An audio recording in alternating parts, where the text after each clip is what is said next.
Hello guys, welcome to my YouTube channel, and today I will be talking about history, the condition of history in India, and how what people know about it and how they know about it.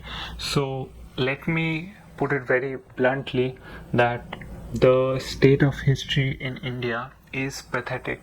So this is with respect to the academics that is going on, and this is also with respect to the knowledge of history that common people in India have. So most of that knowledge is basically false. It is wrong because it's not because of any fault of theirs, but they have been taught it the wrong way since their childhood. So there are two reasons for this. So the first reason why this wrong narrative of history has taken such a deep root in our country, the first reason relates to the Turkic invasions. So for the first time when the Turkic invasions happened, these rulers were essentially barbarians. India at that point of time had a lot of universities, world renowned universities like Nalanda. We also had the Takshashila and many others. So they acted as repositories of knowledge. They had huge libraries, and they contained texts from a lot of a lot long before time. And what these people came in and did was that they burnt all these libraries and all these universities. They razed them to the ground. So a lot of these universities in fact were so renowned that scholars from outside also came in to study here. So when these universities were burnt, all those written documentation were also gone forever. So you might have known that in our culture, in our tradition, a lot of history has been passed on orally from one generation to another. Because of this, it has been often called as mythology, which is wrong. This was one of the reasons why it had been passed on verbally from time to time. The second reason why the misinterpretation of history has happened is comes a little further down the line, to the time when the British colonization of India happened. So during that time, when the British came in, they realized that the only way that they could enslave or they could capture the minds of the Indians was to teach them through the education system that they how inferior they are and how their culture is so bad, and and the English culture is basically above them, and how low it was. The main motive was to show the Indians a mirror, that look at your culture and look at our culture, see and realize how inferior you are. So that process was kind of fastened when the missionaries came in. What the missionaries did was that they also brought in a lot of English scholars with them, and these scholars, when they came to India, they realized that Indians did not have a very good documented form of history. They dismissed all the forms of other existing forms of history as mythology, and so they themselves started writing their version of history. In this attempt, most and many of them were dishonest, and they wrote the history in such a way by inventing a lot of racist theories, and theories that show that how bad we are, how low our thinking is, how primitive we are. And they invented things like Aryan invasion theory, which is till date is like believed by a lot of Indians themselves, and they invented this thing of caste, and the way they represented caste is totally false. They invented again the thing of sati. Sati is totally fabricated. I will talk on all these different aspects of history on a later video. So what happened is that they also established their own educational institutions, like the Christian missionary schools, and there they started teaching kids through this way.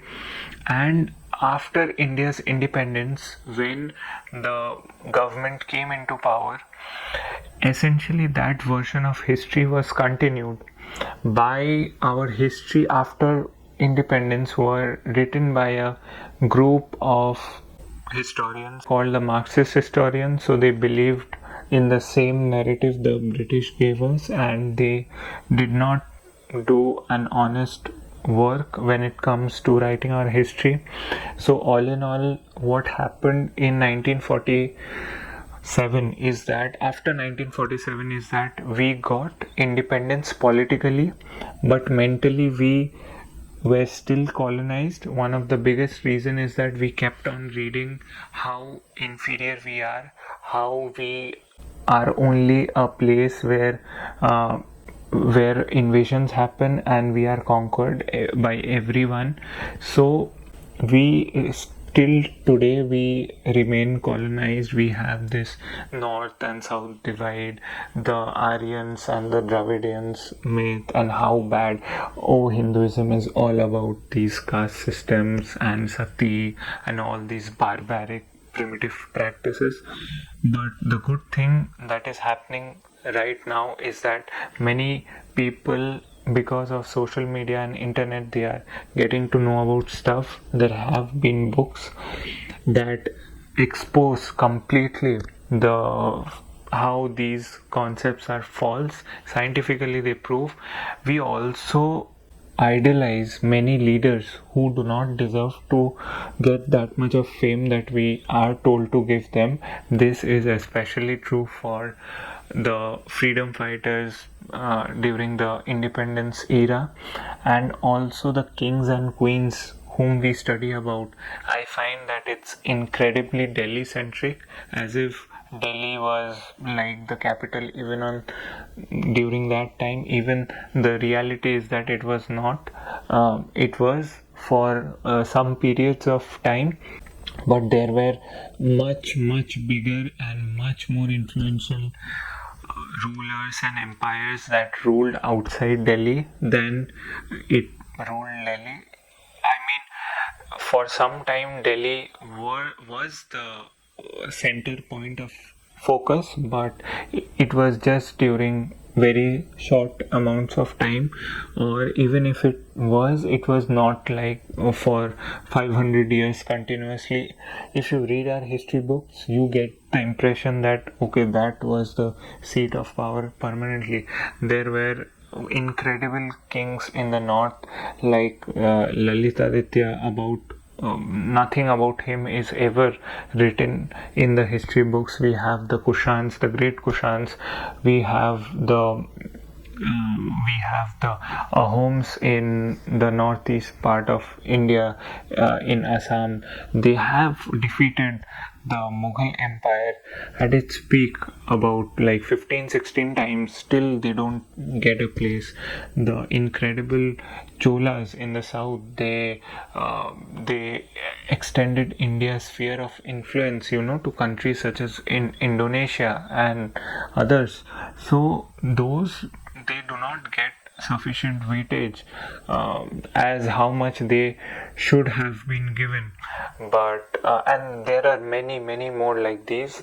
So I think that should change. The history that we learn is essential because it shapes up who we think we are in the days ahead to come. And when these things are taught to a young person, it essentially forms their opinions of the world. So I'm not telling anyone to put false glorified history, but at least show them the real facts, show them the real truth about their own past. I feel that if that is not being done, it is a criminal act in some way, and that's why it has to be done. And I just hope that everyone takes a more deeper interest in their own history first, and try to know from where they came and what was their past and their culture and everything like that. So all in all, if you like this video or it provoked a single thought in your mind in any way, do consider liking this video, and for more such videos, do subscribe to my channel. Till then,